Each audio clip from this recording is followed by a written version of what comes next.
ஓம் சாந்தி. எல்லோரும் குஷியாக இருக்கிறீங்களா? 15/3/2025 சாக்கார முரளி பாப்தாதா சொல்கிறாங்க, இனிமையான குழந்தைகளே, இப்போ நீங்கள் வீட்டுக்கு போகணும். அதனால் நம்ம வீட்டுக்கு போக போகிறோம். வீட்டுக்கு போகிறது இந்த உடலோட போகிறது கிடையாது, ஆத்மா மட்டும்தான் போக போகுது இல்லையா? ஸோ அதனால் தேகம் மற்றும் தேகத்தினுடைய அனைத்து சம்பந்தங்களையும் மறந்து நம்ம எங்கே போக போகிறோம் அப்படின்னா அப்பா வீட்டுக்கு போக போகிறோம். ஸோ அப்பாவை நம்ம நினைவு பண்ணணும். இதுதான் பார்த்திங்கன்னா உண்மையான கீதையினுடைய சாரம். சூப்பர் சூப்பர் சூப்பர், செம சூப்பர். ஏன்னா இப்போ நிறைய பேர் கீதையுடைய சாரம் நீ எதை கொண்டு வந்தால் இழப்பதற்கு இந்த மாதிரி விஷயத்த சொல்லி இது எங்கே இருக்குது கீதையில் அப்படின்னு கேட்குறான். அப்போ உண்மையான கீதாசாரம் இதுதான்ற, தேகத்தின் அனைத்து தர்மங்களையும் விட்டு என்னிடம் சரணடைய அர்ஜுனான்னு வரும் பாருங்க, அதுதான் சாரமே. அதுதான் இதோடைய அர்த்தம். தேகத்தை தியாகம் செஞ்சனா மீதி இருக்கிறது ஆத்மா, என்னிடம் சரணடை, என் நினைவிலே ஏறு. இதுதான் உண்மையான கீதாசாரம்ன்ற. கேள்வி, குழந்தைங்களுக்கு எந்த முயற்சி ரொம்ப ரொம்ப ஈஸி? அப்பா என்ன சொல்கிறாங்க அப்படின்னா, தயவுசெய்து முற்றிலும் அமைதியாக இருங்க. அமைதியாக இருக்கிறது மூலமாக தான் பாபாவோட ஆஸ்தி உங்களுக்கு கிடைக்கிது.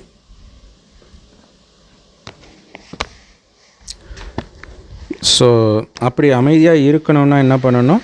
சதா பாபா நினைவுலையும் இருக்கணும், சக்கரத்தை சுற்றிக்கிட்டும் இருக்கணும்.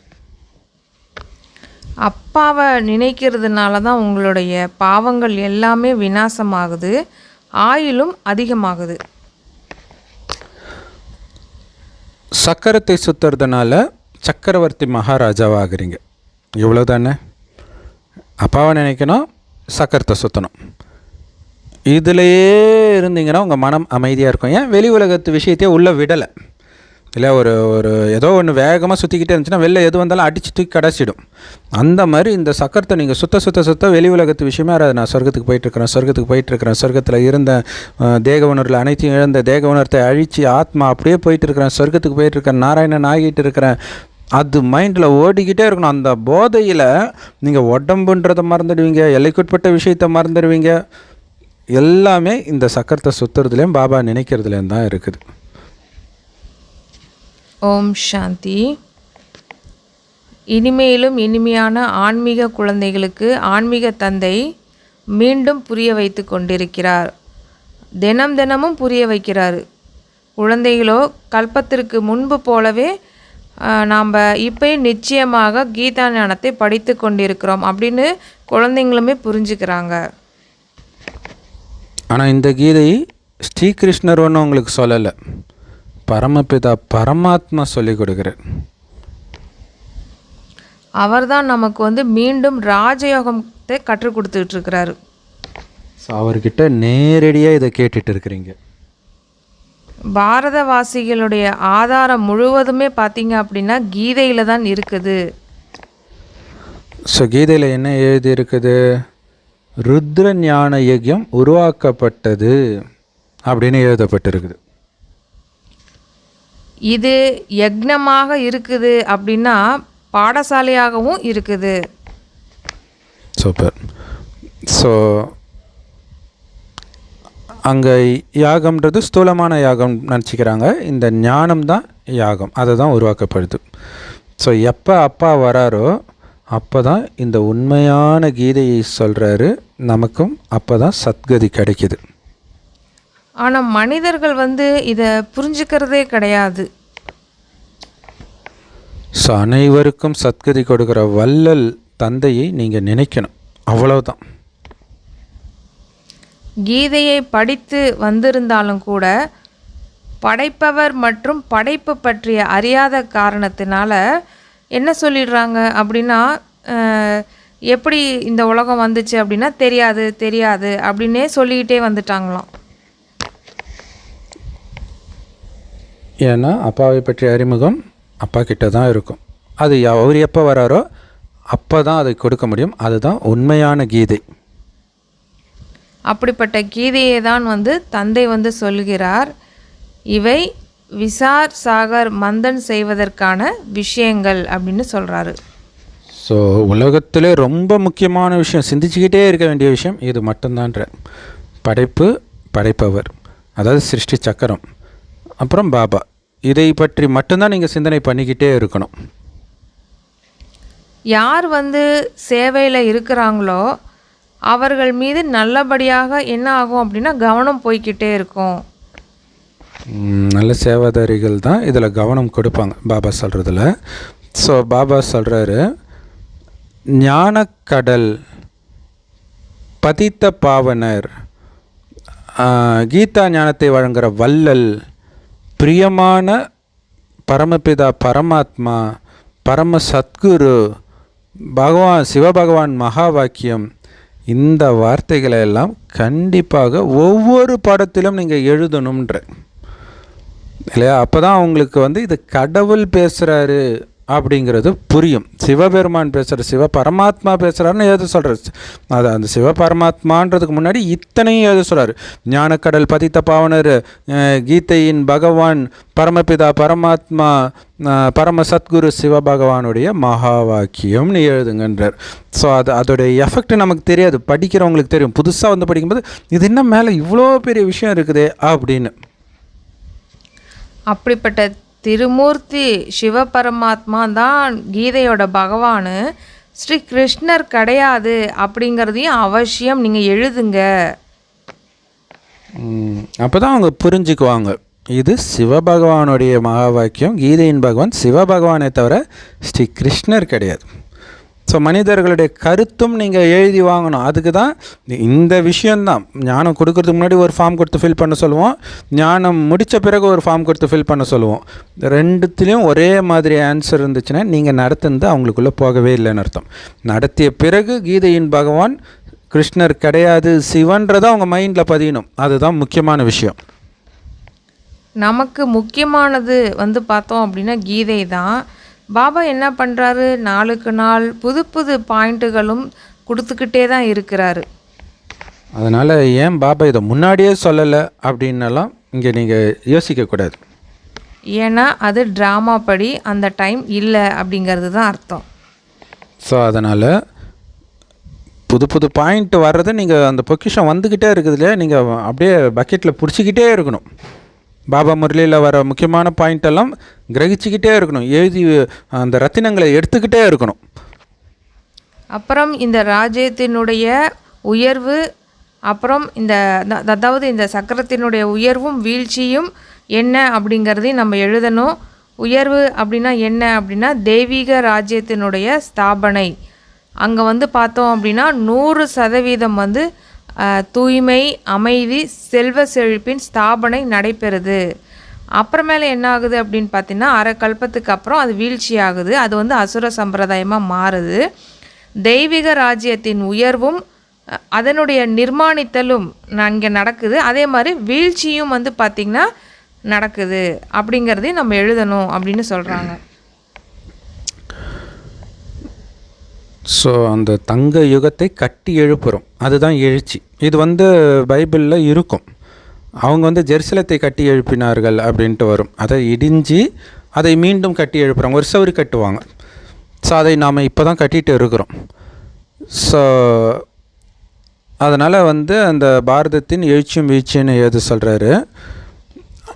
அடுத்தது அரைக்கல்பம் கழித்து வீழ்ச்சி வருது இல்லையா? ஸோ அதை வந்து அந்த உலக அழிவைத்தான் வீழ்ச்சி. ஆனால் எதோடைய வீழ்ச்சி? அசுர ராஜ்யத்தின் வீழ்ச்சி. அதை எழுதணுன்றார். ஸோ எல்லாமே கீதையின் ஆதாரத்தில் தான் உங்களுக்கு இருக்குது. பாபா தான் வந்து உண்மையான கீதையை சொல்கிறாங்க. துவாபர யுகத்தில் எழுதின கீதை வந்து பக்தர்கள் எழுதினது. ஆனால் உண்மையான கீதையை வந்து பார்த்திங்கன்னா பாபா தான் சொல்கிறாரு. பாபா தான் வந்து தினந்தோறும் இதனை பற்றி புரிய வச்சுக்கிட்டே இருக்கிறாரு. குழந்தைங்க அப்படின்னாலே ஆத்மா தான் இல்லையா? ஸோ அதனால் பாபா சொல்கிறாரு, உடலின் விஸ்தாரத்தை மறந்துட்டு ஆத்மான்னு உணருங்க. ஏன்னா நீங்கள் ஆல்ரெடி ஆத்மா தான், ஆனால் உடம்புன்னு அடிக்கடி போயிடுறீங்க. உடலின் விஸ்தாரம் என்ன? என்னுடைய குடும்பம், என்னுடைய பதவி, என்னுடைய பேர், என்னுடைய புகழ், நான் யார் தெரியுமா, இது எல்லாமே உடலை சார்ந்தே வரும். அதை எல்லாத்தையும் அறுத்து எரிஞ்சிட்டு வெறும் புள்ளி நான். என்னோடய அப்பா ஒரு புள்ளி, நடந்ததுக்கெல்லாம் முற்றுப்புள்ளி. இதில் மட்டும் கவனம் வைக்க சொல்கிறார். இப்போ பாருங்க, ஆத்மா உடம்புலேருந்து வெளியில் வந்துடுச்சு அப்படின்னா அந்த ஆத்மாவுக்கு எல்லா சம்பந்தங்களும் மறந்து போகுது. ஆக அப்பா என்ன சொல்கிறாரு அப்படின்னா, தேகத்தினுடைய அனைத்து சம்பந்தத்தையும் விட்டுட்டு தன்னை ஆத்மா என உணர்ந்து தந்தையாகி என்னை நினைவு செய்யுங்கள். நிறைய பேர்த்துக்கு ஆத்மா உணர்வை எப்படி கொண்டுட்டு வர்றது அப்படிங்கிறது நிறைய பேரோட கொஷினாக இருக்குது இல்லையா? ஒரு கொஞ்ச நாளைக்கு முரளியில் பார்த்திங்கன்னா அப்பா ஆத்மா அபிமானினா என்ன அப்படிங்கிறது சொன்னார். ஆத்மா அபிமானி அப்படின்னா மற்றவங்கள ஆத்மாவாக பார்க்கறது தான் அந்த ஆத்மா அபிமானி ஸ்டேஜ் அப்படின்னாரு. இன்றைக்கி பார்த்தோம் அப்படின்னா அனைத்து சம்பந்தங்களையும் விட்டுட்டு நம்ம இப்போ உடலை விட்டு உயிர் வெளியில் வந்துருச்சுன்னா எந்த மாதிரியான ஃபீலிங் இருக்குமோ அந்த ஃபீலிங்கை நீங்கள் இப்போயே எடுத்துகிட்டு வாங்க அப்படிங்கிறாங்க. Super sister, correct. இப்போ ஆஃபீஸில் ஒர்க் பண்ணும்போது மேலதிகாரி பேசுகிறாரு அப்படின்னு நினச்சா அது தேக உணர்வு. ஒரு புள்ளி பேசுதுன்னு நினச்சா ஆத்ம உணர்வு. அந்த பேசுகிறது ஒரு புள்ளின்றது மைண்டில் இருக்கணும். அதேமாதிரி உங்களுடைய கணவன், மனைவி, அப்பா அம்மா, குழந்தை, சகோதரர்கள், நண்பர்கள் யார் பேசும் அந்த ஒரு புள்ளி தான் பேசுதுன்னு நினச்சிட்டு இருந்தீங்களா, அல்லது அந்த உறவு பேசுது, அந்த உடம்பு பேசுதுன்னு நினச்சிட்டு இருந்தீங்க? புள்ளின்னு நினைக்கலனாலே தானாகவே நீங்கள் அந்த உடல் சார்ந்தது தான் நினைப்பீங்க. ஸோ அதில் கவனம் கொடுக்கணும். அதுக்கு தான் பாபா சொல்கிறார், தேகத்தின் உறவுகளை மறந்து ஆத்மானு உணரு, என்ன நினைவு செய். அப்போ அந்த தேகத்தின் உறவு எல்லாம் கட்டானா அதை தான் பாபா சொல்கிறார், முதல்ல துண்டிச்சிட்டு தான் என்னோட உன் புத்தி இணைக்கணுன்றார். எல்லா உறவையும் நீ கட் பண்ணிவிட்டு புள்ளியாயிடு. இப்போ என்ன நினை, வீட்டுக்கு போகலாம். ஏன்னா புள்ளியை தான் அழிச்சிட்டு போகிறதுக்கு பாபா வந்திருக்கார். பாபா சொல்கிறாங்க, இப்போ நம்ம வீட்டுக்கு போகணும் தானே. அரை கல்பமாக நீங்கள் என்ன பண்ணிகிட்டு இருந்தீங்க? திரும்பி போகிறதுக்காகத்தானே நீங்கள் பக்தியை செஞ்சுருக்கீங்க. சத்தியுகத்தில் பார்த்தீங்கன்னா யாரும் திரும்பி செல்வதற்கான முயற்சியெல்லாம் சத்தியுகத்தில் பண்ணுறது கிடையாது. அங்கே பார்த்தீங்கன்னா சுகத்தின் மேலே சுகம், பாடக்கூட செய்கிறாங்களாம். ஆனால் துக்கத்தில் என்ன பண்ணுறோம்? பாபா எனக்கு முக்தி கொடுங்க, எனக்கு அமைதி கொடுங்க, தயவுசெய்து இந்த உலகமே எனக்கு வேணாம், என்னை எங்கேயாவது கூட்டிகிட்டு போயிடுங்க, இல்லை நான் உங்களோட ஐக்கியமாயிடணும், அப்படியெல்லாம் நீங்கள் தானே கூப்பிட்டீங்க, இப்போ நான் அதுக்காக தான் வந்திருக்கிறேன், உங்களை கூட்டிகிட்டு போகிறதுக்காக அப்படிங்கிறாரு. ஆனால் சொர்க்கத்தில் இந்த மாதிரி வீட்டுக்கு போகிறதுக்காக நீங்கள் முயற்சியே பண்ண மாட்டீங்க. ஏன்னா அங்கே திரும்புகிற பக்கமெல்லாம் சந்தோஷம்தான். இங்கே துக்கம் இருக்குது, அதனால் நான் போகணும்னு நினைக்கிறீங்க. துக்கம் இல்லைன்னா ஏன் போகணுன்னு நினைக்க போகிறீங்க? இதெல்லாம் பார்த்தோம் அப்படின்னா புரிஞ்சிக்கக்கூடிய விஷயங்களாக இருக்குது. நம்முடைய இந்த விஷயங்கள் அனைத்துமே பார்த்திங்கன்னா ரொம்ப குப்தமாக இருக்குது. நாமும் ஆன்மீக சேனை இல்லையா? அதனால் சிவபாபாவோட சக்தி சேனை. இதனோட அர்த்தத்தை கூட யாருமே புரிஞ்சு கொள்ள முடியாது. ஏன்னா நம்ம நிறைய பேர்த்துக்கு நிறைய இந்த ஞானம்லாம் சொல்லும் பொழுது அதாவது பக்தியில் நடக்கிற கதையோட கம்பேர் பண்ணி சொல்லும்போது கூட அவங்களால அதை ஏற்றுக்க முடியல. இல்லைல்ல அப்படிங்கிற மாதிரி தான் அவங்க பேசுகிறாங்க. அதாவது புரிஞ்சுக்கிற மாதிரி இருந்தாலும் கூட அவங்களுக்கு அந்த நிச்சய புத்தி வரலை அவங்களுக்கு. அதான் பாபா சொல்கிறாங்க, இதனுடைய அர்த்தத்தை யாரும் புரிஞ்சிக்க முடியல, ரொம்ப குப்தமாக இருக்குது. அப்பாவோட குழந்தைங்களால உங்களால் மட்டும்தான் அதை புரிஞ்சிக்கவே முடியுது. ஸோ பாபா சொல்கிறாங்க, அதாவது மனிதர்களே சொல்லுவாங்க, அவன் என்ன கஷ்டம்னு வந்தால் தாண்டா கடவுளை நினைப்பான்ட்டு, சந்தோஷத்தில் கடவுளை நினைக்க மாட்டோன்ட்டு. ஆனால் எப்போ கஷ்டம் இருக்கும், எப்போ சந்தோஷம் இருக்கும்னு யாருக்கும் தெரியல. வெறும் சந்தோஷம் மட்டும் நிரம்பிய உலகம் ஒன்று இருந்ததுன்னு அவங்களுக்கு தெரியாது. ஸோ இது எல்லாமே இப்போ குப்தமாக இருக்குது. மனிதர்கள் என்ன பண்ணுறாங்க அப்படின்னா, தேவிகள் முதலானவங்களுக்கு நிறைய பூஜையெல்லாம் பண்ணுறாங்க. ஆனால் எதுக்கு பூஜை பண்ணுறாங்கன்னு தெரியல. அப்படி பூஜை பண்ணுறவங்களோட வாழ்க்கை வரலாறு பற்றியும் தெரிஞ்சுக்கல. யாருக்கு பூஜை பண்ணுறாங்களோ அவங்களோட வாழ்க்கை வரலாறு நம்ம தெரிஞ்சுக்கணும் இல்லையா? இப்போ நம்ம வீட்டிலே ஒருத்தவங்க இறந்துட்டாங்க அப்படின்னா, ஒரு அப்பாவாக இருக்கலாம், அம்மாவாக இருக்கலாம், அவங்க நமக்காக என்னென்ன செஞ்சுருக்காங்க அப்படிங்கிறது நமக்கு தெரியும். நம்மளை வளர்த்துருக்காங்க, நம்மளை படிக்க வச்சுருக்காங்க, நல்ல குணமானா இந்த சமூகத்துக்கு ஏற்ற குழந்தையாகவும் நம்மளை வளர்த்துருக்காங்க. எவ்வளோ நன்மைகள் செய்ய முடியுமோ நமது அப்பாவோ இல்லை அம்மாவோ செஞ்சுருக்காங்க. இது எல்லாமே நமக்கு தெரியுது. அதனால் ஃபோட்டோ வச்சு அவங்கள நினச்சிக்கிட்டே இருக்கிறோம். சரி, ஓகே. கோயிலில் போய் நீங்கள் தேவி சிலைகளுக்கு முன்னாடி பூஜை பண்ணுறீங்களே, அவங்க என்ன பண்ணாங்க உங்களுக்கு? கதையெல்லாம் நம்ம படிச்சிருப்போம். ராமர் கதை படிச்சிருப்போம், பஞ்சபாண்டவர்களுடைய கதை படிச்சிருப்போம், இல்லை படமாக பார்த்துருப்போம். அது எல்லாமே அவங்களுக்குள்ளார நடக்குது. அவங்களுக்குள்ளார நடக்குதுன்னா அவங்களே கும்பிட்டுக்க வேண்டியது தானே. நீங்கள் ஏன்பா போய் வழிபடுறீங்க? அந்த கதையை யாருமே அறிஞ்சிக்கல அப்படின்னு பாபா சொல்கிறாங்க. அந்த பூஜை பண்ணதுலேயே மிக உயர்ந்த பூஜை யாருக்கு நடக்குது அப்படின்னா சிவபாபாவுக்கு தான். ஸோ அதுக்கப்புறம் பிரம்மா, விஷ்ணு, சங்கர், லக்ஷ்மி நாராயணன், ராதாகிருஷ்ணர் எல்லாருக்குமே கோயில் இருக்குது. ஸோ முக்கியமானவர்கள் இவர்கள் தான். முக்கியமாக பார்த்திங்கன்னா தேவி சிலைகள் கூட சரி, ஏதோ சில பேர் சொல்லுவாங்க, இவர்கள்லாம் என்னுடைய முன்னோர்கள் அதனால் வணங்குறாங்க அப்படின்னு சொல்லிடுவாங்க. சிவலிங்கத்தை வணங்குறாங்க நிறைய பேர். அதில் ஒரு உருவமும் இல்லை. இருந்தாலும் எதுக்காக இதை வணங்குறோம்? ஒரு கல்லை வணங்குறாங்க அப்படின்னா அவர் என்ன பண்ணியிருக்கிறாரு அப்படிங்கிறத கூட மக்களால் புரிஞ்சிக்க முடியல. அந்த அளவுக்கு இருள் மூழ்கிய நிலைக்கு போயிட்டாங்க. ஒரே மாதிரி தான் லிங்கம் செய்கிறாங்க எல்லா கோயிலையும். ஆனால் பேர் மட்டும் இந்த ஈஸ்வரர், அந்த ஈஸ்வரர், கபாலீஸ்வரர், பிரம்மபுரி ஈஸ்வரர், இப்படி நிறைய பேர் வைக்கிறாங்க. நிறைய கோயில்களும் கட்டுறாங்க. இப்போ முழு கல்வமும் உங்களுடைய புத்தியில் இருக்குது.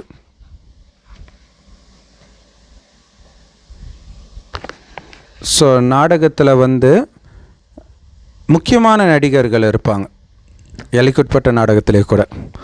அதே மாதிரி தான் இங்கே எல்லைக்கு அப்பாற்பட்ட நாடகம். இங்கேயும் முக்கியமான நடிகர்கள் யார் அப்படின்னு உங்களுக்கே தெரியும். ஸோ அதே மாதிரி மனிதர்கள் சொல்கிறாங்க, ஹே ராமா, இந்த உலகம் ஒருபொழுதும் உருவாக்கப்படலை அப்படின்னு வேதத்தில் இருக்குது. அதை வைத்து ஒரு கதையே இருக்குது. ஆனால் அதோடைய அர்த்தம் யாருக்குமே தெரியல. ஸோ அப்படின்னாலே என்ன அர்த்தம்? உலகம் எப்போவுமே இருக்குது அப்படின்னு தான் அர்த்தம். ஸோ பாபா குழந்தைங்களுக்கு எப்படி ஈஸியாக முயற்சி பண்ணுறது அப்படின்னு சொல்லி கொடுக்குறார். பாபா சொல்கிறாங்க, அனைத்தையும் விட ரொம்ப ஈஸியான புருஷார்த்தம் முயற்சி அப்படின்னா என்னன்னு பார்த்தீங்கன்னா, நீங்கள் முற்றிலும் அமைதியாக இருங்கள் அப்படிங்கிறது தான். இந்த அமைதி அப்படிங்கிறது பார்த்திங்கன்னா வாய் மூலமாக பேசாமல் இருக்கிறது மட்டும் கிடையாது. அதுவுமே நல்லது தான். இருந்தாலும் பாபா சொல்கிற அமைதி மனதினுடைய அமைதி. அந்த மனதினுடைய அமைதி அப்படிங்கிறது எப்போதுமே குளிர்ச்சியாக இருக்கிறது தான் பாபா அப்படி சொல்கிறாங்க. ஸோ நீங்கள் எல்லா டெஸ்ட் பேப்பர்லேயும் பாஸ் ஆகிறது என்னென்னா, அந்த நேரம் அமைதியாக இருந்தீங்களா பாஸ். அதுதான் சொல்ல. நீங்கள் அமைதியில் இருந்து தான் உயர்ந்த பதவியை அடையிறீங்க. காமத்தை தோன்றக்கூடிய விஷயம் வருதா, அமைதி. கோபத்தை தோன்றக்கூடிய விஷயம் வருதா, அமைதி. பேச வேண்டிய விஷயம் இருக்குதா, அமைதி. அமைதியாக இருந்தே நாராயணன் ஆயிடணும். ஏன் அமைதியாக இருந்து நாராயணன் ஆகிறாரு அப்படின்னா, அங்கே சத்தியுகத்தில் இருக்கிற நாராயணன் எப்போதுமே அமைதியாக தான் இருப்பார், சுகமாக தான் இருப்பார், எல்லார் மேலேயும் சுப பாவனையோடு தான் இருப்பார். ஒரு நாளைக்கும் கூட அந்த மன சஞ்சலம் அப்படிங்கிறது அவருக்கு வரவே வராது. சத்தியுகத்தில் இருக்கிற யாருக்குமே வராது. ஸோ அங்கே நம்ம உயர்ந்த பதவியை அடையணும் அப்படின்னா இங்கேருந்தே அந்த ப்ராக்டிஸை பாபா எடுத்துகிட்டு வர சொல்கிறாங்க. சூப்பர். அதனால தான் விஷ்ணு படுத்த படுக்கையிலே பார்க்கடலில் படுத்துக்கிட்டே தூங்கிட்டே இருக்கிற மாதிரி இருக்கும். தூங்குறதுனா என்ன, எப்போ போவோம்? ஓய்வு எடுக்க தான் போவோம் இல்லையா, ரெஸ்ட்டு. ஃபுல் அமைதி. அப்படி அந்த அமைதி நிலையில் இருந்துக்கிட்டே காரியம் செய்கிறோம். நம்ம ஒன்றும் படுத்துட்டு இல்லை, ஆனால் மனம் அப்படி இருக்கணும். அதுதான் ரொம்ப முக்கியமான விஷயம். அதுக்கு என்ன பண்ணணும்? சதா ஒரு பாபாவை நினைவு பண்ணிக்கிட்டு இருக்கணும், உலக சக்கரத்தை நினைவு பண்ணிகிட்டு இருக்கணும். இதுதான் மெயின். இப்போ பார்த்தோம் அப்படின்னா பாபாவோட நினைவினால தான் உங்களுடைய விகர்மங்கள் எல்லாமே விநாசமாகும் அப்படிங்கிறாரு. நீங்கள் நோயற்றவர்களாக ஆகிவிடுவீர்கள். ஆயுள் எப்படி இருக்குமா, பெரியதாக இருக்கும் அப்படிங்கிறார். பாருங்கள், சத்தியுகத்துலலாம் பார்த்திங்கன்னா 150 வருஷம் ஆயுள் இருக்கும். அது மட்டும் இல்லாமல் யார் முயற்சி பண்ணி ஃபஸ்ட்டில் வராங்களோ அப்போ அவங்களுடைய அந்த பிறவி கணக்குமே அதிகமாக இருக்கும். அதுவுமே பாபா சொல்கிறாங்க. அது மாதிரி அங்கே யாருமே வந்து நோய் இல்லாமல் இருப்பாங்க அப்படிங்கிறதையும் சொல்கிறாங்க. சக்கரத்தை அறிஞ்சு கொள்றதுனால சக்கரவர்த்தி ராஜா ஆகிடுறீங்க அப்படின்னு பாபா சொல்கிறாங்க. ஸோ சக்கரத்தை சுத்த சுத்த நான் நாராயணனா இருந்தேன் நாராயணன் ஆகிறேன். இது மைண்டில் ஓடிக்கிட்டே இருக்கணும்.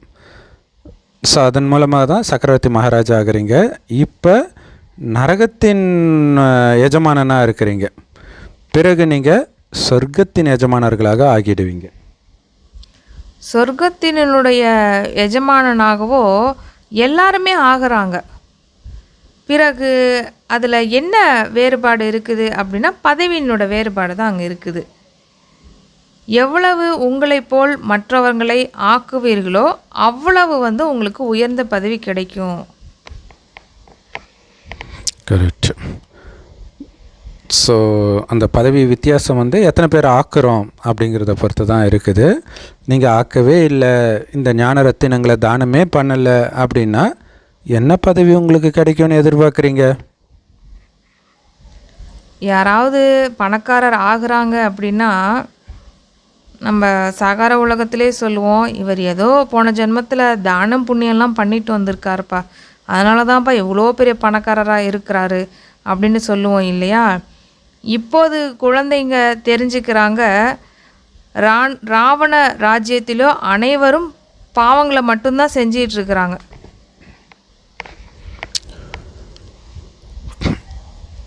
ஸோ உண்மையிலே புண்ணிய ஆத்மாக்கள் சொர்க்கத்தில் தான் இருப்பாங்க. அதுலேயும் மகான் புண்ணிய ஆத்மா, நம்பர் 1 புண்ணிய ஆத்மா இந்த லக்ஷ்மி நாராயணன் தான். ஆமாம், அனைவரையும் உயர்த்துகின்றவர், பிராமணர்களை உயர்வானவர், அதாவது ஹையஸ்ட் லெவலில் அப்பா தான் உருவாக்குறாரு.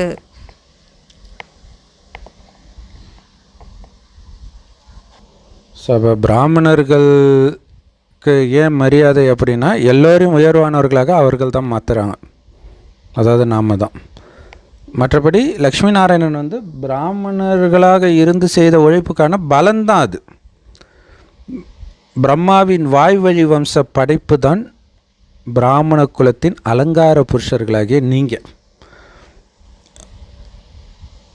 என்ன பண்ணிட்டு இருக்கிறீங்க? பாபாவுடைய ஸ்ரீமத் படி மிக உயர்ந்த காரியத்தை பண்ணிட்டு இருக்கிறீங்க. பாரதத்தையே உயர்ந்ததாக ஆக்கிற காரியத்தை பண்ணிட்டு இருக்கிறீங்க. மனிதர்களை தேவதை ஆக்கிற காரியத்தை பண்ணிட்டு இருக்கிறீங்க. ஸோ இந்த காரியத்தில் ரொம்ப ஃபேமஸானவர் யார்? பிரம்மா பாபா. அவருடைய பேர் தான் ரொம்ப முக்கியமானது. திருமூர்த்தி பிரம்மா அப்படின்னு சொல்கிறாங்க இல்லையா? இப்போது நீங்கள் ஒவ்வொரு விஷயத்துலேயும் திருமூர்த்தி சிவன் அப்படின்னு சொல்லணும். பிரம்மா மூலம் ஸ்தாபனை, சங்கர் மூலம் விநாசம், இதுதான் பாடல். அப்படி தானே பாடுறாங்க எல்லாரும். விராட ரூபத்தையும் உருவாக்கிக்கிறாங்க. ஆனால் அதில் என்ன மிஸ் ஆகுது அப்படின்னு பார்த்தீங்கன்னா, சிவனையே காட்டுறதில்ல, பிராமணர்களையும் காட்டுறதில்ல. இதையெல்லாம் நம்ம தான் வந்து மற்றவங்களுக்கு புரிய வைக்கணும் அப்படின்னு பாபா சொல்கிறாங்க.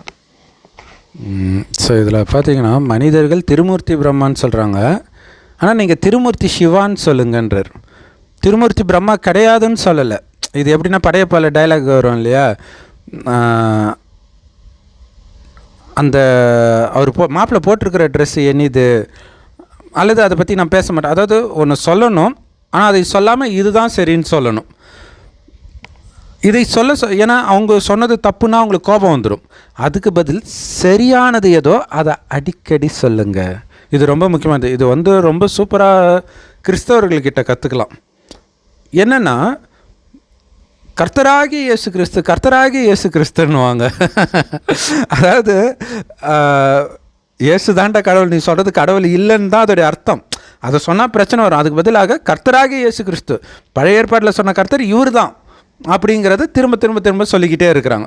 சொல்லி இன்றைக்கி நம்பர் 1 ஆகிடுச்சு அது. அதே யுக்தியை நீங்களும் பயன்படுத்தணும் ஞானத்தை கொடுக்கும்போது.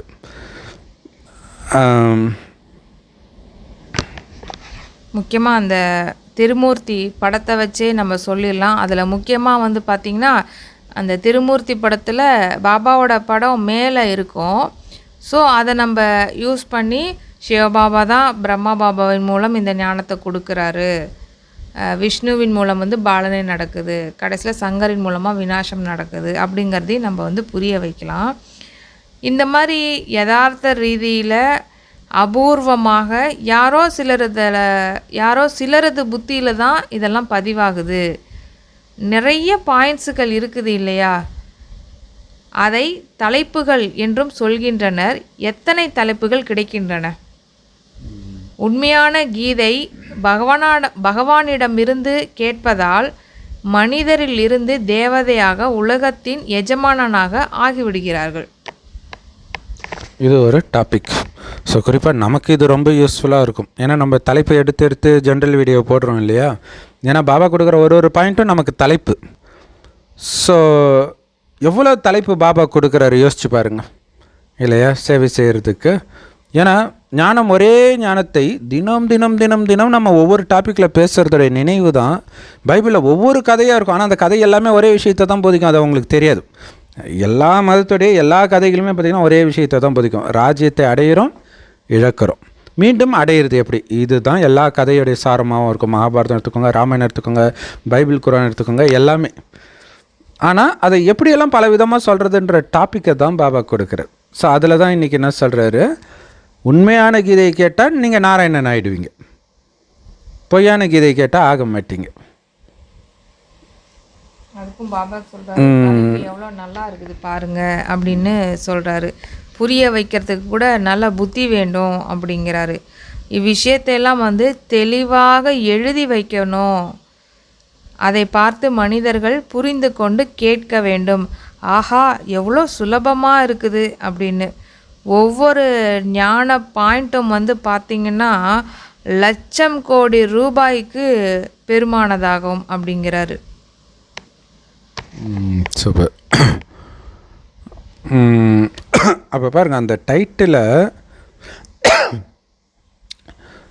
நீங்கள் எழுதுறத பார்த்துட்டு இது நல்லா இருக்குது அப்படின்னு அதை பற்றி டவுட் அவங்க கேட்கணும் இல்லையா. ஒரு விஷயம் புரிஞ்சால் தான் அடுத்தது அவங்க டவுட்டே கேட்க முடியும். அடுத்தது இது இப்படியா, ஆமாம் அப்போ அது என்ன அப்படின்னு கேட்கணும்.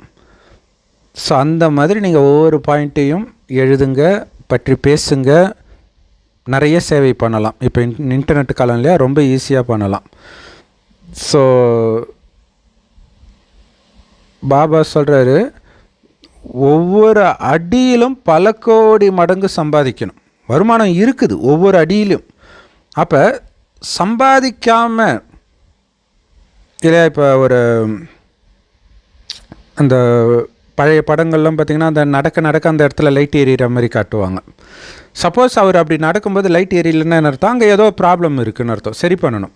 அந்த மாதிரி நீங்கள் எடுத்து வைக்கிற ஒரு அடியில் வருமானம் இல்லைன்னா என்ன அர்த்தம், நீங்கள் சரியாக எடுத்து வைக்கலை. இங்கே தப்பு வெளியில் கிடையாது, உங்ககிட்ட தான் இருக்குது.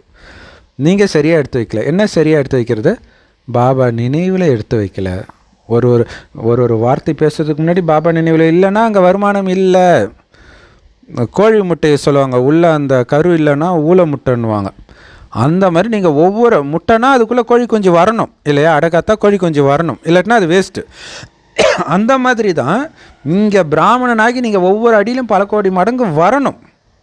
வரலைன்னா நீங்கள் பிராமணனாக அங்கே காரியம் செய்யலை, அந்த வினாடியை கடக்கலை, அந்த சுவாசத்தை விடலை அப்படின்னு அர்த்தம்.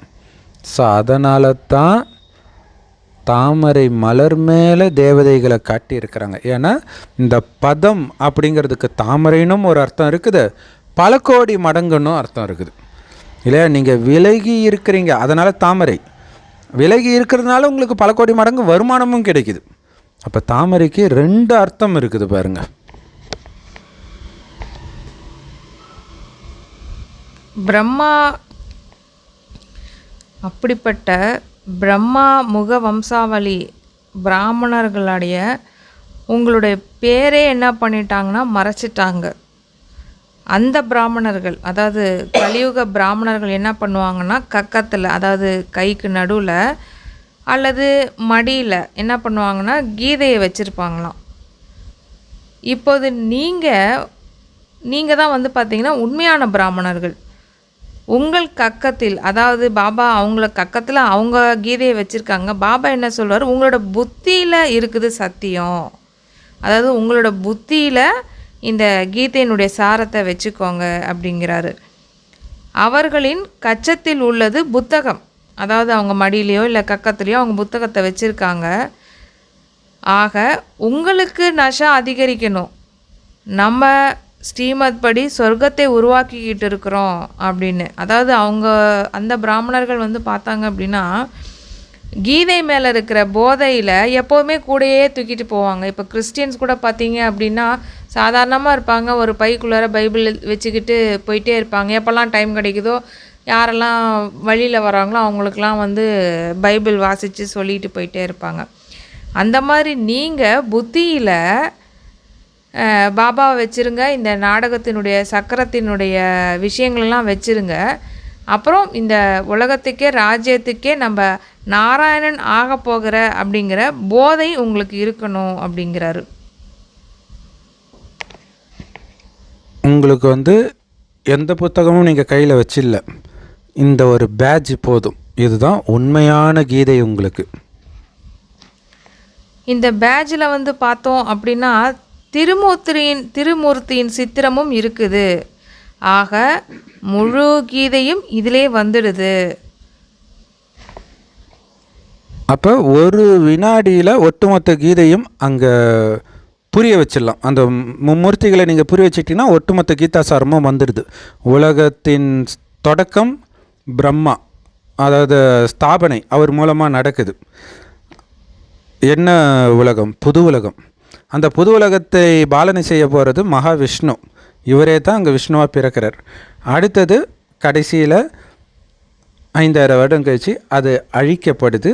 இவரே விஷ்ணு சங்கர் ரூபம் எடுக்கிறார். இவர் மூலமாக சிவபாபா தான் ஆக்சுவலாக புது உலகத்தை படைக்கிறதுக்கு காரணமும் சிவபாபா பிரம்மா மூலமாக கொடுக்குற ஞானம் தான்.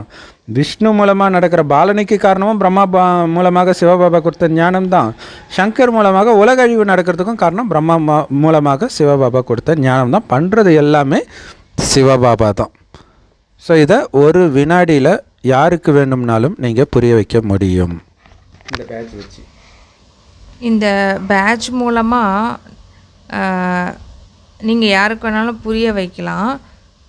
இவர் தான் உங்களுடைய அப்பா, இவரை நினைவு செய்கிறதுனால உங்களுடைய பாவங்கள் வந்து விநாசமாகும். நம்ம ட்ரெயின்லலாம் போகிறோம் இல்லையா, அந்த டைமில் கூட யாரையாவது நம்ம பார்த்தோம் அப்படின்னா அவர்களுக்கும் இந்த மாதிரி சொல்லி நல்லபடியாக நம்ம புரிய வைக்கலாம். கிருஷ்ணபுரிக்கோ அதாவது சொர்க்கத்துக்கோ அனைவருமே போகணும் அப்படின்னு தான் ஆசைப்படுறாங்க. அதனால தானே சொர்க்கவாசலில் வந்து அவ்வளோ கூட்டம் இருக்குது. ஆனால் எப்படி போகிறது? இந்த படிப்பினால் தான் போக முடியும். செம சூப்பர் இல்லை?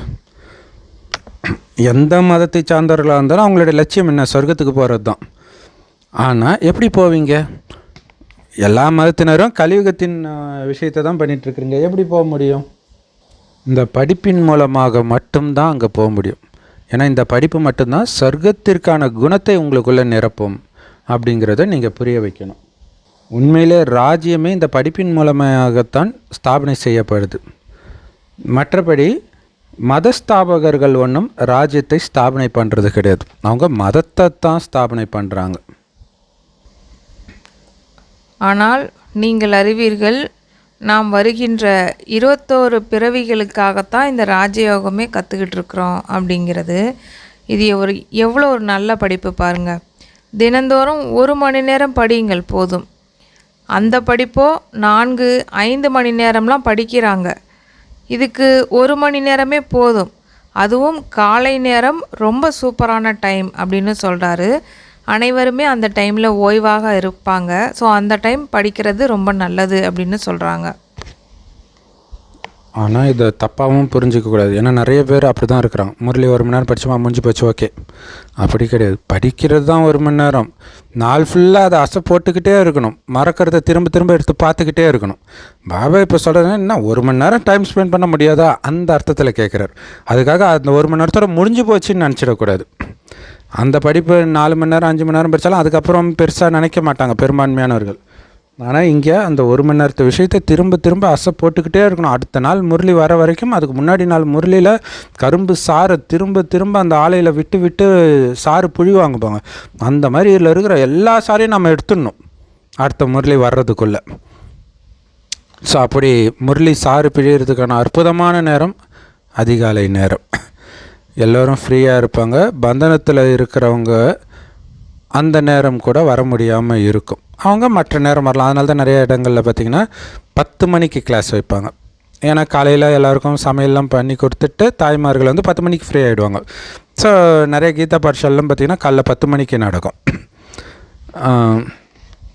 இப்போ அந்த கவலையுமே கிடையாது. ஏன் அப்படின்னா எல்லாமே நெட்டிலே வந்துருச்சு. ஸோ நம்ம காலையில் 4 மணிக்கே அந்த படிப்பே நம்ம படிச்சுக்கலாம். நம்ம பேட்ச் அணிந்திருக்க வேண்டும். எங்கே வேணாலும் போங்க, இந்த செய்தியை வந்து கொடுத்துக்கிட்டே போங்க அப்படிங்கிறாரு. செய்தித்தாள்களிலோ பேட்ச் போட முடியாது. செய்தித்தாளில் போய் பேட்ச் போட முடியுமா? போட முடியாது. ஒரு பக்கமாக போட முடியும் என்றாலும் மனிதர்களுக்கு புரிய வைத்தாலன்றி அப்படியே வந்து புரிஞ்சிக்கவும் முடியாது. அதாவது செய்தித்தாளில் பற்றி பாபா சொல்கிறாங்க. இப்போ நம்ம பேட்ச் குத்திருக்கோம் அப்படின்னா யாராவது கேட்டாங்க அப்படின்னா அது விளக்கத்தை நம்மளால் சொல்ல முடியும். பட் செய்தித்தாளில் பேட்ச் போடும்போது அது ஒரு சிம்பிள் மாதிரி தான் இருக்குமே தவிர அது என்ன அப்படிங்கிறது அவங்களால புரிஞ்சிக்க முடியாது. ஸோ இதில் ஆச்சரியம் என்ன அப்படின்னா, இந்த ஞானத்தை அப்படியே பேட்சை போட்டாலோ செய்தியை போட்டாலோ டக்குன்னு புரியாது நீங்கள் புரிய வைக்கிற வரைக்கும். இதோடைய நினைவு குரான் நீங்களாக படித்தா புரியாது. அதெல்லாம் ஒரு பெரிய 8 வருஷம் படித்த ஆலிம் சொன்னால் தான் புரியும். அங்கே ஒன்றுமே கிடையாது புரிஞ்சுக்குது. இந்த விஷயத்தை தான், இது ரொம்ப சிம்பிள் தான், பட் இருந்தாலும் புரிய வச்சா தான் இது புரியும். இதோடைய நினைவு அங்கே அப்படி வந்துடுச்சு.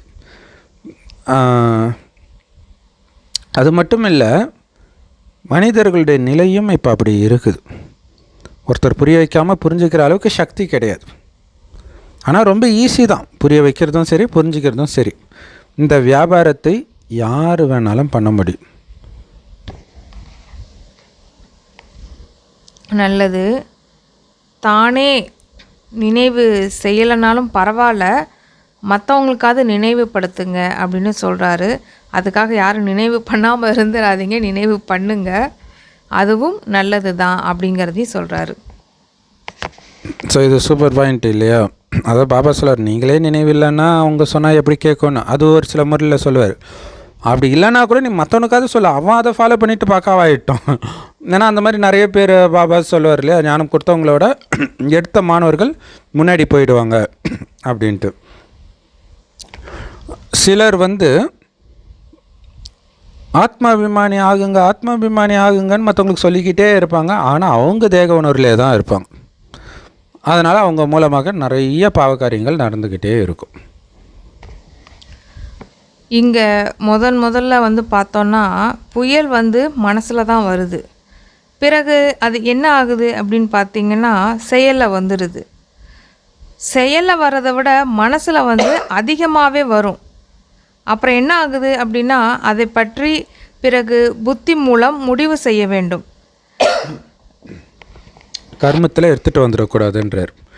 ஸோ இது வந்து முயற்சி. ஆனால் தீவிர முயற்சியாளர்கள் யாருன்னா எண்ணத்தில் கூட எடுத்துகிட்டு வர மாட்டாங்கன்றார். எண்ணத்திலே அதை முடிச்சிட்டிங்கன்னா செயல் வார்த்தைக்கு வரவே வராதில்ல. அப்போ எண்ணத்திலே கடற்கடன்னு முடிச்சு கடாச்சிடணுன்றார். வந்ததும் தெரியக்கூடாது, வெட்டினதும் தெரியக்கூடாது, அப்படி இருக்கணும். ராமர் சொல்லுவாங்க, அந்த அம்பரா துணியில் அவர் எப்போ கையை விட்டு அம்பு எடுத்தாருன்னே தெரில, அதுக்குள்ளே அம்பு பறந்துருச்சுன்னுவார். அப்படின்னா என்ன அர்த்தம்? அந்த எதிரி மாயா வந்த மாத்திரத்தில் அதற்கான ஞானத்தை வச்சு டக்குன்னு பஸ்மமாக்கிடணும். ஸோ புத்தி அந்த அளவுக்கு ஷார்ப்பாக இருக்கணும். நல்ல காரியங்கள் மட்டும்தான் நீங்கள் பண்ணணும். ஒருபோதும் தீய காரியத்தை வந்து பண்ணக்கூடாது. சங்கல்பம் வந்து பார்த்திங்கன்னா நல்லவையாகவும் வரும், தீயவை கூட வருகின்றன. ஆனால் தீயவற்றை என்ன பண்ணிடணும் அப்படின்னா நிறுத்திடணும். இதற்கான புத்தி பாபா நமக்கு கொடுத்துருக்காங்க தானே. அதாவது ஞான சிந்தனை முழு நாளும் பண்ணுறது, சேவை பண்ணுறது, இதன் மூலமாக வந்து நம்ம புத்தியை பிஸியாக வச்சுக்கிட்டே இருந்தாலுமே வீண் விஷயங்கள், நெகட்டிவ் விஷயங்கள் எல்லாமே வந்து நமக்குள்ளார வர்றது தடுக்கப்படுது. அப்புறம் பாபா கொடுத்துருக்கிற சக்தி அண்டு அந்த மாயாவை வெல்றதுக்கான யுக்தி எல்லாமே எவ்வளோ விஷயங்கள் பாபா நமக்கு கொடுக்குறாரு. அதன் மூலமாக என்ன பண்ணிக்கலாம் அப்படின்னா நம்ம தீயவற்றை ஸ்டாப் பண்ணிக்கலாம். இதெல்லாம் பார்த்திங்கன்னா வேறு யாருமே புரிஞ்சிக்க முடியாது. மற்றவங்களாம் பார்த்தோம் அப்படின்னா தவறான காரியங்களை செஞ்சுக்கிட்டே இருக்கிறாங்களாம். நீங்கள் இப்போது சரியான காரியங்களையே செய்ய வேண்டும். நல்ல முயற்சியினால் சரியான காரியங்கள் நல்லதாகவே நடக்குது. பாபாவோ ஒவ்வொரு விஷயத்தையும் ரொம்ப நல்லா புரிய வச்சுக்கிட்டே இருக்கிறாரு. நல்லது. ஓம் சாந்தி. அற்புதமான முரளி கொடுத்த அன்பான பாப்தாதாவுக்கு அன்பு நினைவுகள் மற்றும் காலை வணக்கங்கள். ஸோ இதில் முக்கியமான விஷயம் பாபா சொல்கிறார் பார்த்தீங்களா, நல்ல முயற்சி பண்ணிக்கிட்டே இருந்தீங்கன்னா நல்ல காரியம் பண்ணிக்கிட்டே இருப்பீங்கன்றார். அப்போ அந்த முயற்சியே கெட்ட காரியங்கள் பண்ணாமல் இருக்கிறதுல தான். ஸோ அதில் கவனம் கொடுத்துக்கிட்டே இருக்கணும். நீங்கள் உங்கள் வீட்டில் கணவன்கிட்ட பேசுகிறீங்க, குழந்தைகிட்ட பேசுகிறீங்க நினைக்காதீங்க. டெஸ்ட் பேப்பர் அங்கே வந்துக்கிட்டு இருக்குதுன்னு நினைக்கணும். ஒன்று அமைதியாக நான் கடந்து போகிறேன்னா, சின்ன சின்ன விஷயம் சாதாரண விஷயமா இருக்கும், அது ஆக்சுவலாக டெஸ்ட் பேப்பர். அது தெரியாமல் நீங்கள் சாதாரணமாக ஐயோ டெஸ்ட் பேப்பர் எனக்கு தெரியாதே அப்படின்னீங்கன்னா, பாபா சொல்ல ஒரு செகண்டும் உனக்கு டெஸ்ட் பேப்பர் தான் குழந்தை. குரானில் சொல்லுவாங்க, சோதிப்பதற்காகவே அல்லாஹ் உன்னை படைத்தார். எங்கே? இந்த சங்கமயுகத்தில். சரி, பாபா சொல்கிறாங்க, இந்த ஒவ்வொரு அழிவற்ற ஞான ரத்தினமும் கோடானு கோடி ரூபாய் மதிப்பு வாய்ந்தது. அதனால் இந்த ஞான ரத்தினங்களை பயன்படுத்தி ஒவ்வொரு காரியத்தையும் செய்யும் பொழுது அளவற்ற வருமானம், கோடானு கோடி மடங்கு வருமானமும் உங்களுக்கு கிடைக்குது. அதாவது கோடானு கோடி மடங்கு உள்ள ஞானம் உங்களுக்கு இலவசமாக கிடைக்குது. ஆனால் இது சாவி தான். இதை வைத்து தான் சொர்க்கத்தின் வாசலை திறக்கிறீங்க. எப்படி? இந்த ஞானத்தை தாரணை பண்ணுறதன் மூலமாகவும் தானம் பண்ணுறதன் மூலமாகவும். எப்படி தானம் பண்ணீங்க? ஞானத்தை கொடுக்கறது ஒரு வகை அஞ்ஞானிகளுக்கு. அடுத்தது குணம், இந்த ஞானத்தின் பலனாக வந்த அந்த குணத்தை தானமாக கொடுத்துட்டே இருக்கிறது. ஒரு வினாடியும் ஆஹா நான் நாராயணன் கூட வாழ்ந்துருக்கிறேன்னு ஃபீல் பண்ணணும் எல்லாரும். உங்கள் சென்டரில் இருக்கிறவங்களும் சரி, லௌகிக குடும்பத்தில் இருக்கிறவங்களும் சரி, அந்த மாதிரி தானம் பண்ணிக்கிட்டே இருக்கணும். அதுக்காக தானே இந்த ஞானத்தை கொடுத்துருக்கிறாரு. ஸோ அதனால் மற்றவர்களையும் இப்படி உங்களுக்கு சமமாக மாற்றணும். அதன் மூலமாகத்தான் உங்களுக்கு உயர்ந்த பதவி கிடைக்கும் இல்லையா? ஞானத்தை சொல்லி சமமாக மாட்டாங்க.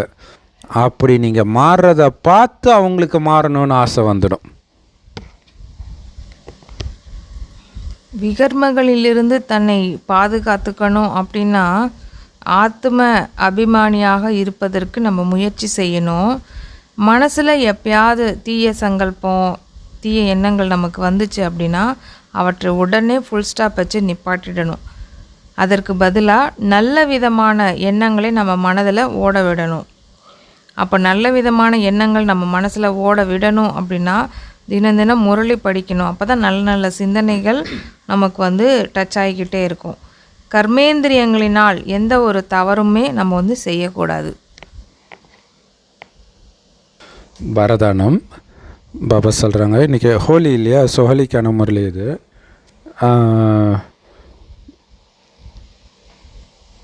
எல்லோருக்கும் அன்புடையவராக ஆகணும்.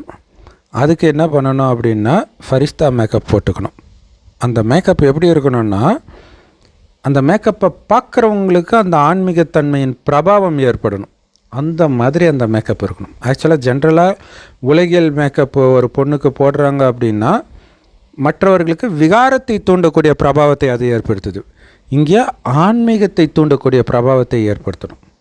ஸோ அந்த மாதிரி ஆன்மீக ஃபரிஸ்தா மேக்கப் போட்டுட்டு எல்லோருக்கும் அன்பானவராகவும் இருங்கள் அப்படின்னு சொல்கிறார். அதுக்கு விளக்கம், அப்படிப்பட்ட ஆன்மீக மேக்கப் எப்படி போடணும் அப்படின்னா, நம்ம சதா அப்பாவுடைய தொடர்பில், பாப்தாதாவுடைய தொடர்பிலே நம்ம இருந்துக்கிட்டே இருக்கிறோம் அப்படின்னா, அதாவது நின்னாலும் நடந்தாலும் சுற்றுனாலும் பாபாவே நினச்சிக்கிட்டே இருக்கிறது, பாபாட்டே பேசிக்கிட்டே இருக்கிறது, இதையே நம்ம பண்ணிகிட்டே இருக்கிறோம் அப்படின்னா ஆட்டோமேட்டிக்காகவே பாப்தாதா எப்படி இருக்கிறாரோ அப்படியே அந்த ஆன்மீக ஜொலிப்பு நம்மக்கிட்டேயும் ஒட்டிக்கும் அப்படிங்கிறாரு. அதனுடைய பிரபாவம் நம்மக்கிட்டேயும் தென்படும் அப்படிங்கிறாரு. அந்த முகத்திலே தெரியுன்றார் அந்த ஜொலிப்பு இல்லையா. இப்போ ஷிவானி தீதி வந்து ஆரம்பத்தில் அவங்களுடைய வீடியோவை பார்த்துருந்தீங்கன்னா சாதாரணமாக இருப்பாங்க, ரொம்ப சாதாரணமாக இருப்பாங்க. சாதாரணமானதை இந்த அழகு ஆன்மீக ஜொலிப்பு எதுவுமே இருக்காது. ஆரம்பத்தில் முதல்ல பேசுகிறது அப்படியே எலும்பு தோலுமாக இருப்பாங்க. அதுக்கப்புறம் அப்படியே பாபாவோட அவங்க ஏன்னா இதை பேச தானாகவே பாபாவோடைய நினைவு அதையும் பக்காவாக பண்ண தான் செய்வாங்க. ஒவ்வொரு சென்டராக போகிறாங்கன்னா கண்டிப்பாக அமிர்தாவில் ஏஞ்சி உட்காருவாங்க. இப்போ உட்காராங்கன்னா கண்டிப்பாக பாபா கிட்டே பேசிக்கிட்டு இருப்பாங்க, அந்த முரளி கேட்பாங்க. ஸோ இது ஏற ஏற ஏற அந்த ஆன்மீக ஜொலிப்பு அவங்கள பார்த்தா ஏதோ பாபாவே பார்க்குற மாதிரி தான் அஞ்ஞானிகள் எல்லாருமே உணர்கிறாங்க, கடவுளே பார்க்குற மாதிரி. பாபா குழந்தைங்களுக்குமே அந்த பிரபாவம் இருக்குது. அது காரணம் என்ன, பாபாவோட தொடர்புலேயே அவங்க தொடர்ந்து இருக்கிறதுனால. அப்படி இருந்தால் அப்படி இருக்கிற ஒவ்வொருத்தருடைய முகத்திலும் அந்த ஆன்மீகத்தன்மை தெரியும் அப்படின்னு பாபா சொல்கிறார். அதே மாதிரி குல்ஜார் தாதியை பார்த்தாலுமே அப்படி தாங்க பிரதர். குல்ஜார் தாதின்னு நம்ம தனியாக பார்த்துருக்கவே மாட்டோம். பாபாவாகவே நம்ம பார்த்துருப்போம் நிறைய வாட்டி. நம்ம கரெக்டு தான். அவங்க உடம்பு சரியில்லாமல் தனியாக பேசினா கூட நமக்கு குல்ஜார் தாதி பேசுகிற மாதிரியே தோணாது, பாபா தான் பேசுகிறாருன்ற மாதிரியே இருக்கும். ஸோ இந்த ஆன்மீகத்தன்மையிலே நீங்கள் நிலைச்சி இருந்தால் தானாகவே ஆன்மீக மேக்கப், ஃபரிஸ்தா மேக்கப் வந்துடும். இல்லை ஒரு ஃபரிஸ்தாவாகவே இருக்கிற மாதிரி இருக்கும். ஆக்சுவலாக ஒரு முஸ்லீம் சிஸ்டர் வந்து ஒரு யூடியூப் சேனலில் அவங்க முகத்தை காட்ட மாட்டாங்கன்னு நினைக்கிறேன், அந்த கண்ணு மட்டும் தெரிகிற மாதிரி இருக்கும் இல்லையா. ஆனால் விதவிதமான ட்ரெஸ்ஸு, அந்த ஹிஜாப் தான், பட் வெள்ளையாக. அப்போ வெள்ளையாக நடந்து அப்படி முகம் திரும்பும்போது மட்டும் அதை கட் பண்ணிவிடுவாங்க. ஸோ அப்போ என்னென்னா அது ஒரு தேவதை மாதிரி இருக்குது. எது ட்ரெஸ்ஸு இருக்குது. ஆனால் நம்ம அந்த மாதிரி ட்ரெஸ்ஸு போடல.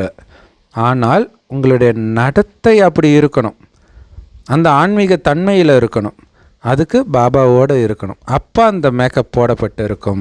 நீங்கள் கலர் ட்ரெஸ்ஸு போட்டிருந்தாலும் அது தெரியும், சாதாரண ட்ரெஸ்ஸு போட்டிருந்தாலும் அது தெரியும். ஸ்லோகன். அதனால் இப்போ ஒருத்தர் வந்து எவ்வளோ அசிங்கமாக கூட இருக்கட்டும், நிறைய அந்த மாதிரி நல்ல கண்ணங்கரேர்னு ஒரு பொண்ணை இட்டுட்டு வந்து நயன்தாரா மேக்கப்னு போடுவாங்க.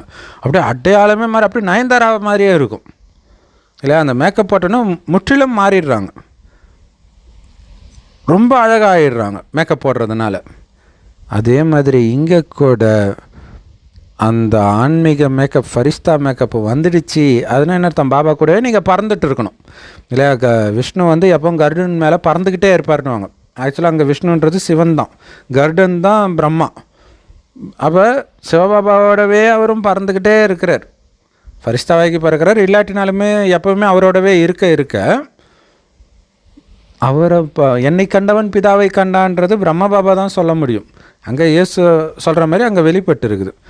அப்போ நீங்கள் ஜொலிக்க ஆரம்பிச்சிடுவீங்க பாபா கூடவே இருக்கும் பொழுது.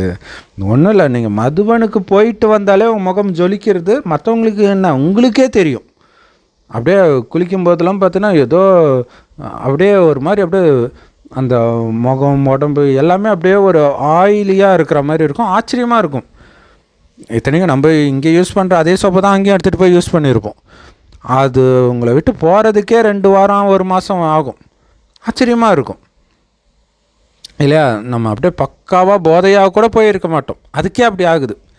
ஆனால் நீங்கள் எப்போவுமே பாபாவோடு இருந்தால் ஜொலிப்பீங்கன்றார் இல்லையா. பாபா வந்த இடத்துக்கு வந்ததுக்கே உங்களுக்கு அந்த ஜொலிப்புனா, பாபா கூடவே நீங்கள் பறந்துட்டு இருந்தீங்கன்னா அது உங்களை பார்க்குறவங்களை எல்லாரையும் பிடிச்சி இழுக்கும், அவங்க மேலே அன்பானவர்களாக மாற்றிடும், உங்களையும் அன்பானவர்களாக மாற்றிடும். நீங்கள் அன்பானவர்களாகினீங்கனாலே மற்றவர்களும் உங்கள் மேலே அன்பானவர்களாக மாறிடுவாங்க. ஸ்லோகன்.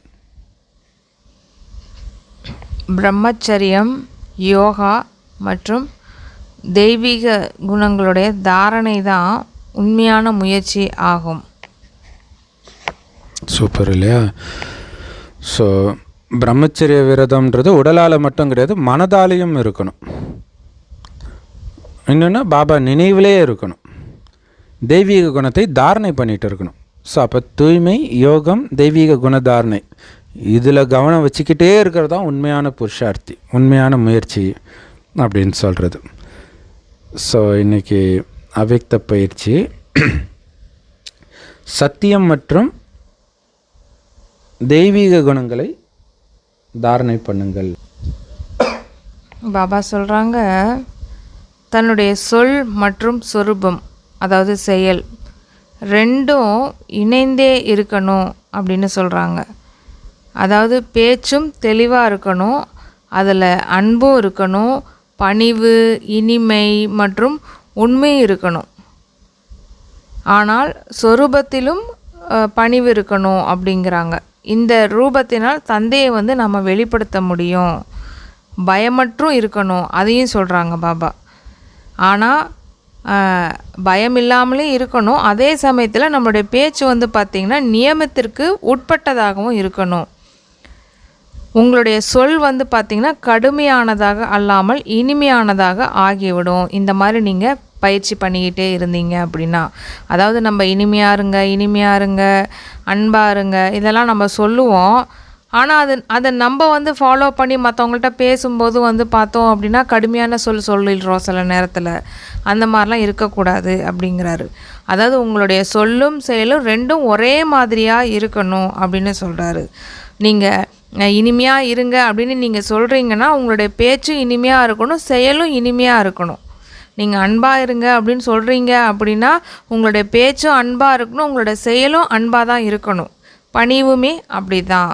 அந்த மாதிரி நம்ம ப்ராக்டிஸ் பண்ண என்ன ஆகும் அப்படின்னா நம்மளுடைய பேசுகிற பேச்சும் சரி, நம்மளுடைய சொரூபமும் சரி இனிமையானதாக ஆகிவிடும். சூப்பரான பாயிண்ட் இது. ஏன்னா இது இந்த ஒரு 2 வாரமாகவே பாபா இந்த பாயிண்ட் எடுத்தார் இல்லையா? எப்போ சத்தியத்தன்மை மற்றும் நல்லொழுக்கத்தை தாரணை பண்ணுங்கன்ற அந்த பாயிண்ட் எடுத்தாரோ அப்போ திரும்ப திரும்ப அவர் சொல்கிறது வந்து மெயினாக சேவைக்கு. இது சேவையில் நீங்கள் பேசக்கூடிய வார்த்தை, அந்த ஞானம் தெளிவாகவும் இருக்கணும், குழப்பிட்டு இருக்கக்கூடாது இல்லையா? மற்ற மதத்தினர் குழப்பிட்டு இருப்பாங்க, அது இருக்கக்கூடாது, தெளிவாக இருக்கணும். அது அத்தாரிட்டியாக பேசுகிறது. ஆனால் அந்த அத்தாரிட்டி அகங்காரமாக ஆகிடக்கூடாது. அதுக்கு தான் அன்பான வார்த்தை, பணிவான வார்த்தை, இனிமையான வார்த்தை கொண்டு சத்தியத்தை சொல்லணுன்ற. அப்போ அன்பு, பணிவு, இனிமை மட்டும் இருந்தாலும் பத்தாது, சத்தியமும் அதில் இருக்கணும், ரொம்ப முக்கியம் இல்லையா? சத்தியத்தை வெளிப்படுத்துறதுக்காக நாம் வந்திருக்கிறோம். ஆனால் அதை இனிமையாக வெளிப்படுத்தணும், அதுதான் முக்கியம். நல்ல காஸ்ட்லியான சாப்பாடே கொடுத்தா கூட, பெரிய பெரிய ஹோட்டல்லாம் நல்ல காஸ்ட்லியான சாப்பாடு கொடுத்தா கூட அது கொடுக்குறவங்களும் இனிமையாக வந்து கொடுப்பாங்க. சார் உங்களுக்கு என்ன சார் வேணும் அப்படியே அவங்க பேசுகிறதே பயங்கரமாக இருக்கும். அதுக்கும் சேர்த்து தான் நம்ம காசு கொடுக்குறோமான்னு தோணும். ஸோ அந்த மாதிரி மிகப்பெரிய ரத்தினத்தை கொடுக்குறோன்னா கொடுக்குற விதமும் அப்படி இருக்கணும். ஏன்னா அவ்வளோ பெரிய ரத்தினத்தை கொடுக்குறீங்க நீங்கள். ரொம்ப முக்கியமான விஷயம். அரசியல்வாதி மாதிரி நீங்கள் பேசிகிட்டு இருக்கிறதுக்கு இது என்ன அரசியல்வாதி பேசக்கூடிய வார்த்தையா இது? ஒருத்தருடைய வாழ்க்கையே 5000 வருடத்தின் ஜீவ தானம் பண்ணுறீங்க. அப்போ எப்படி இருக்கணும்? ஸோ உங்கள் சொரூபத்திலே அந்த பணிவும் இருக்கணும். அப்போ தானாகவே இந்த சொரூபம் பாபாவை வெளிப்படுத்துன்றார் இல்லையா? சிஸ்டர் சொன்ன மாதிரி நீங்கள் என்ன பேசுகிறீங்களோ அந்த சொரூபமாகவே நீங்களே இருக்கிறத பார்க்கும்போது மாறுவாங்க. ஸோ அப்போ உங்களுக்கு பயம் இருக்கக்கூடாது. அதே நேரத்தில் பயமற்ற தன்மைன்றது அகங்காரமாக மாறிடக்கூடாது. நியமத்திற்கு உட்பட்ட வார்த்தைகள் தான் பயன்படுத்தணும். அறிவு இருக்காடா உனக்கு அப்படி சொல்லக்கூடாது. பாவம் அவங்க அறியாமையில் இருக்கிறாங்கன்னு சொல்லலாம் இல்லையா? அந்த வார்த்தை அது அர்த்தம் ஒன்றா இருந்தாலும் பேசுகிற விதம் ஒன்று இருக்குது. ஸோ அதில் கவனம் கொடுக்கணும். அப்போ உங்களுடைய வார்த்தை வந்து அவர்களுக்கு கடினமாக தெரியாது. அவனுக்கு அறிவே இல்லை அப்படின்னு ஒரு அரசியல்வாதி சொல்லும்போது பாவம் அவங்க தெரியாமல் சொல்கிறாங்க. ரெண்டுத்துக்கும் அர்த்தம் ஒன்று தான். ஆனால் இது பணிவாக கொள்ளப்படும், அது அகங்காரமாக கொள்ளப்படும். ஸோ அப்போ அவங்களுக்கு அது கடினமாக தெரியாது, இனிமையாக தெரியும். ஸோ அதனால் ஸ்ரீமத்துக்கு உட்பட்ட வார்த்தைகளைத்தான் பயன்படுத்தணும். இதுலேயே வந்து பார்லிமெண்ட்ரி வேர்ட்ஸ், அன்பார்லிமெண்ட்ரி வேர்ட்ஸ்னுவாங்க அஞ்ஞானிகள் கூட இல்லை. அந்த மோசமான வார்த்தைகள் சொல்லலாம், அன்பார்லிமெண்ட்ரி. இதை ஒரு சபையில் பேசுவாங்களா இப்படி அப்படின்னு கேட்பாங்க. சூப்பரானது மம்மாவுடைய மகா வாக்கியங்கள். ஸோ கர்ம பந்தனத்தை தெரிவதற்கு நீங்கள் பண்ண வேண்டிய முயற்சிகள். ஸோ மம்மா செம பவர்ஃபுல்லான கிளாஸ் எடுத்துருக்குறாங்க. நிறைய மனிதர்கள் கேட்குறாங்க, கர்ம பந்தனத்தை உடைக்கிறதுக்கு என்ன பண்ணணும்? பாபாவுக்கு வந்து ஒவ்வொருத்தருடைய ஜாதகமும் தெரியும். ஸோ பாபா கிட்ட இதயபூர்வமாக தன்னை அர்ப்பணிச்சிட்டிங்க அப்படின்னா உங்களுடைய கடமைகளை அவர் கையில் கொடுத்துடணும். இல்லை நானே பாபாவுடையவன், அப்போ ஏது எனக்கு குழந்தை, எனக்கு மனைவி, அதை தான் திரௌபதி கேட்பாங்க. அவன் தன்னையே பணையம் வச்சுட்டான் தர்மர், அப்புறம் எப்படி அவன் மனைவி பணையம் வைக்க முடியும்? அவனுக்கு ஏது மனைவி? ஸோ அப்போ இங்கே கடவுள்கிட்ட தன்னை அர்ப்பணிக்கிறது. அப்படி அர்ப்பணித்த பிறகு நானே அவருடைய பொறுப்புன்னும்போது குழந்தை குட்டி இதெல்லாம் அவர் பார்த்துக்க போகிறார். பிறகு அவர் ஒவ்வொருத்தரையும் பார்த்துக்குவார். என்ன பண்ணணும் அதுக்கேற்ற அட்வைஸும் அவர் கொடுப்பார். கண்ணை மூடிட்டு நீங்கள் பண்ண வேண்டியது தான். ஸோ இந்த பயத்தை உடைக்கிறது தான் பார்த்திங்கன்னா குரான் பைபிளில் வந்து இப்ராஹிம் கதை இருக்கும். தன்னுடைய இரண்டாவது மனைவியை முதல் மனைவி போய் எங்கேயாவது போய் பாலைவனத்தில் விட்டுட்டு வாங்க அப்படின்றவா. கோபம் இவருக்கு என்ன பண்ணுறதுனே தெரியாது. ஏன்னா அவள் தான் ரெண்டாவது மனைவியை கல்யாணமே பண்ணி வைப்பா. ஒரு இதில் கல்யாணம் பண்ணி வைக்கிற மாதிரி இருக்கும், இன்னொருத்தவங்க வேலைக்காரியாக இருப்பாங்க. ஸோ எப்படியா இருந்தாலும் அந்த பொண்ணு மூலமாக இவன் ஒரு குழந்தை பெற்றிருப்பான். இப்போ போய் விட்டுட்டு வான்னோடனே என்ன பண்ணுறதுனே தெரியாது. அப்போ கடவுள் சொல்கிறார், முதல் மனைவி சொல்கிறத கண்ணை மூடிட்டு பண்ணுன்னுவார். அவரும் பண்ணிவிடுவார். ஸோ அப்போ அதோடைய அர்த்தம் என்னென்னா அந்த பொறுப்பை கடவுள்கிட்ட ஒப்படைச்சிடுங்க. ஏன்னா இப்போ நீங்கள் போகிறீங்க, ஐயோ நான் போயிட்டா இவங்க என்ன ஆகும், அவங்க என்ன ஆகும், முந்தைய கல்பத்தில் என்ன ஆச்சோ அதே தான் ஆகும், ஏன் கவலைப்படுறீங்க? ஸோ அவர்கிட்ட இருந்து நீங்கள் உதவி எடுக்கணும். சும்மா அவர் சொல்கிற முறையை மட்டும் கேட்டுட்டு அல்லது அவர்கிட்ட அட்வைஸை கூட கேட்டுட்டு உங்களுடைய வழியே ஃபாலோ பண்ணுறேன்னு இருக்கக்கூடாது. பழைய கொட்டி கதவை தோட்டின்னுவாங்களே, அப்படி இருக்கக்கூடாது. அவர் என்ன சொல்கிறாரோ அதைத்தான் ஃபாலோ பண்ணணும். இல்லை அவர்கிட்ட நீங்கள் உதவி கேட்பது அவர் சொல்வதை ஃபாலோ பண்ணுறதுக்காக, ஒப்பீனியன் கேட்குறது கிடையாது. அவர் சொல்கிறது தான் ஃபைனல். ஸோ அது மட்டும் இல்லை, இப்போ சாக்கார ரூபத்திலேயே கடவுள் வந்திருக்கிறார். இது எவ்வளோ பெரிய விஷயம். அப்போ குழந்தைங்க அப்பா டீச்சர் சத்குருவாக சாக்கார ரூபத்தில் போய் நீங்கள் உதவி எடுங்க. ஸோ அவர் கொடுக்குற அட்வைஸை என்னால் ஃபாலோ பண்ண முடியல அப்படின்னு இருக்கக்கூடாது. அப்போ என்ன ஆகும், உங்களுக்கு நஷ்டம்தான் வரும் இல்லையா? கடவுளே சொல்லியும் நீங்கள் கேட்கலான்னு சொல்லுவாங்களே, இவெல்லாம் கடவுளே சொன்னாலும் திருந்த மாட்டான்ட்டு, அந்த பழமொழிக்கு ஆளாயிடுவோம். நம்ம ரொம்ப ஜாக்கிரதையாக இருக்கணும். அட்வைஸ் கண்டிப்பாக வாங்கணும், வாங்கினதை கண்டிப்பாக நடைமுறைப்படுத்தணும். நடைமுறைப்படுத்த முடியலன்னு இருந்துடக்கூடாது. ஸோ அப்போ அவர் சொன்னதை அப்படியே ஃபாலோ பண்ணுறதுக்கு தைரியம் வேணும். ஸோ உங்களை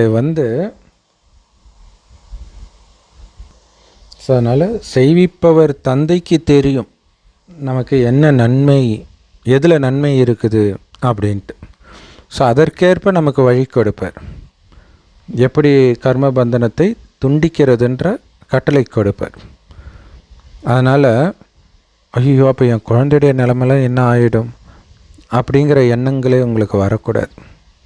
ஏன்னா இங்கே ஒன்றும் பாபா உங்களை வீட்டை விட்டு வர சொல்லலை, புத்தியினால் மறக்க சொல்கிறார், அவ்வளோதான். மற்றபடி வீட்டை விட்டு வந்தது சில குழந்தைங்க ஆரம்பத்தில் வந்தாங்க, நாடகப்படி அவங்களுடைய பந்தனத்தை உடைச்சிட்டு வர வேண்டியது இருந்தது. அது நன்மை தான். ஏன்னா நாடகத்தில் அந்த பாகம் இல்லைன்னா இப்போ உங்களுக்கு இந்த சேவையெல்லாம் யார் பண்ண முடியும்? மற்றபடி இங்கே எதையும் விடுற விஷயம் கிடையாது. நீங்கள் பாபாவுடையவர் ஆகணும் முழுசாக. இதில் பயப்பட வேண்டிய அவசியம் கிடையாது. தைரியம் வைங்க. ஏன்னா பயப்படுறவங்களால் சந்தோஷமாகவே இருக்க முடியாது. ஐயோ என்ன ஆகிடும் அந்த பயமே இருக்கும். அதேமாரி பாபாவுடைய சேவைக்கு உதவியாளர்களாகவும் அவங்க ஆக முடியாது பயந்தாங்க அப்படின்னா. ஸோ அதனால் பயம் இருக்கக்கூடாது. தைரியலக்ஷ்மி, சிம்ம வாகினி எல்லாமே அந்த வார்த்தையே தைரியத்தையே வெளிப்படுத்துது பாருங்கள்.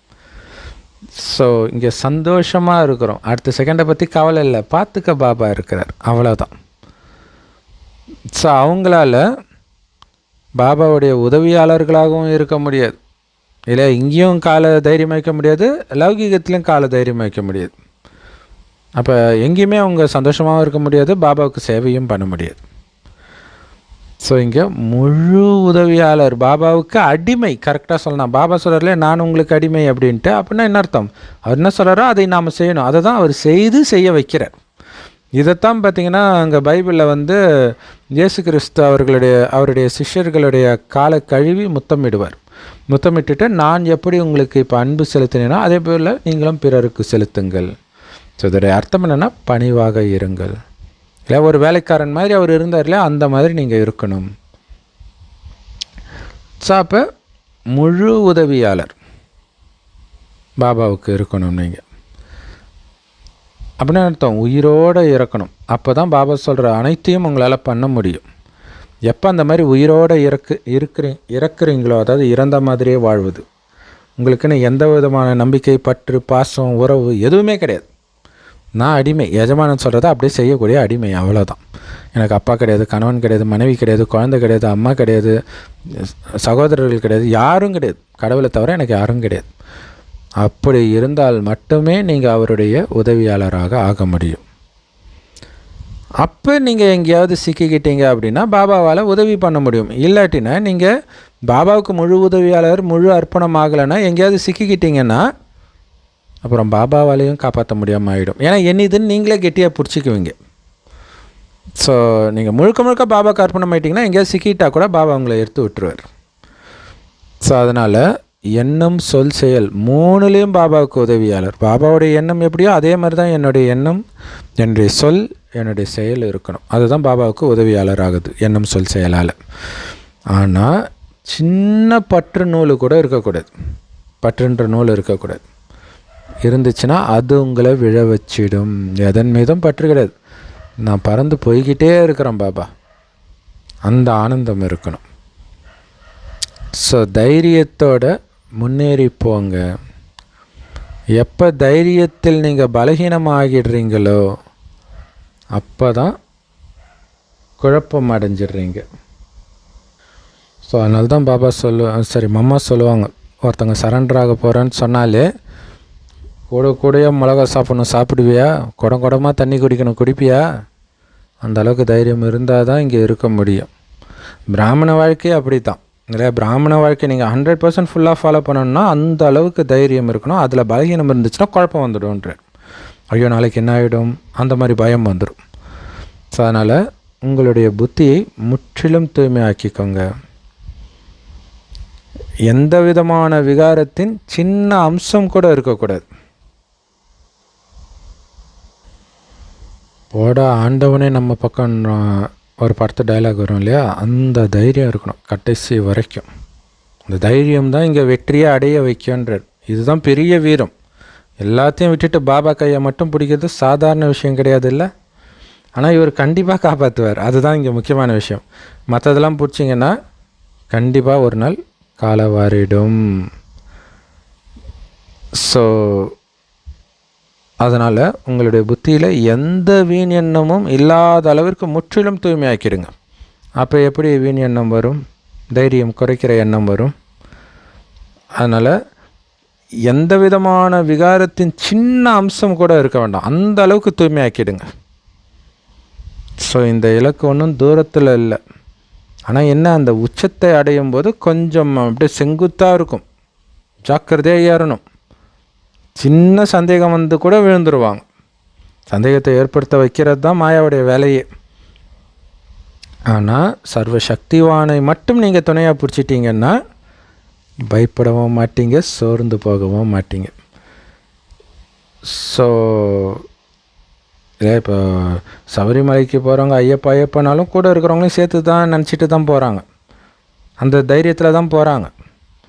ஆனால் இங்கே கூடலாம் யாரும் கிடையாது, பாபாவை மட்டும் பிடிக்கணும். கூட இருக்கிறவங்கள பிடிச்சிங்கன்னா முடிஞ்சு போச்சு, பயம் வந்துடும். ஸோ அதனால் பாபா கையை பிடிச்சிங்கன்னா பயமும் இருக்காது, சோர்வும் இருக்காது, குஷியாக உச்சத்தை அடைவீர்கள். ஓம் சாந்தி. Love you Bap Dada. Thank you Bap Dada. குஷியாக இருங்க, குளிர்ச்சியாக இருங்க.